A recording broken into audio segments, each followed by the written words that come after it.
वंदे मातरम। मित्रों, क्या हो यदि पूरे विश्व में शांति व्यवस्था हो जाए? कोई देश किसी दूसरे देश से लड़े नहीं, कोई पड़ोसी किसी पड़ोसी से लड़े नहीं, राज्य आपस में विवाद न करें, कोई किसी से संघर्ष न करें, सभी देशों की सीमाएं एक हो जाएं तो क्या होगा, उसके क्या परिणाम हो सकते हैं? आज हम उस पर चर्चा करेंगे, क्योंकि ऐसी व्यवस्था सनातन में, पूरे भारतवर्ष में, जिसे अखंड भारत कहते हैं, रही है। और उसके परिणाम हमको देखने को मिले हैं कि भारत स्वर्ण युग में पहुंच गया था और विज्ञान में, वास्तु, कला इत्यादि क्षेत्रों में, संगीत इत्यादि में काफ़ी उन्नति हुई है। हम विचार करते हैं कि यदि देश आपस में न लड़ें, कंपनियां आपस में न लड़ें तो क्या होगा? अगर कंपनियां आपस में न लड़ें तो वे एक साथ मिलकर इनोवेशन कर सकते हैं, नए नए आविष्कार कर सकते हैं। इससे मानवता का भला होगा। जो काम मनुष्य को नहीं करने चाहिए वह मशीनें करेगी, जैसे गटर साफ करना इत्यादि अत्यंत अमानवीय कार्य है, जिसे मशीनों द्वारा जापान इत्यादि देशों में कराया जा रहा है और अत्यंत कुशलता से कराया जा रहा है।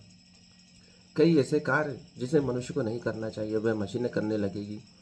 इस पर्यावरण को संतुलित करने के लिए हम कदम उठा पाएंगे, इसको अधिक स्वच्छ, सुंदर और स्वास्थ्यप्रद बना पाएंगे। जो श्वसन की बीमारियां हो रही हैं उनको हम रोक पाएंगे। यह असंतुलित होता हुआ पर्यावरण, जिसमें कभी वृष्टि हो रही है, कभी अनावृष्टि हो रही है, कभी अकाल पड़ रहे हैं, भूस्खलन हो रहे हैं, लाखों जनों की हानि हो रही है, जनधन हानि के कारण कई परिवार उजड़ रहे हैं, उसको बचा पाएंगे। तकनीक का विस्तार होगा और सभी देश आपस में मिल गए तो विवाह संबंध करने में भी दिक्कत नहीं आएगी। जो आज कन्या मिल नहीं रही विवाह के लिए, वह सभी देश मान लो एक हो जाए तो हम कहीं से भी विवाह के लिए प्रस्ताव आमंत्रित कर सकते हैं। और सभी देशों से यदि विवाह संबंध स्थापित हो जाए तो संघर्ष की स्थिति वैसे ही समाप्त हो जाएगी, क्योंकि जो परिवार अपनी बेटी किसी को देगा तो वह आपस में तो नहीं लड़ेगा।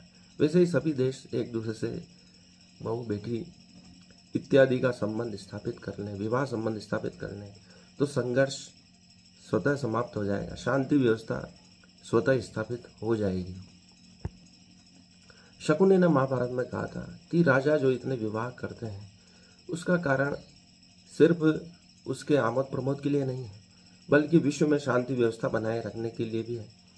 क्योंकि जो राजा अपनी बेटी किसी दूसरे राजा को देगा वह उसमें आक्रमण तो नहीं करेगा।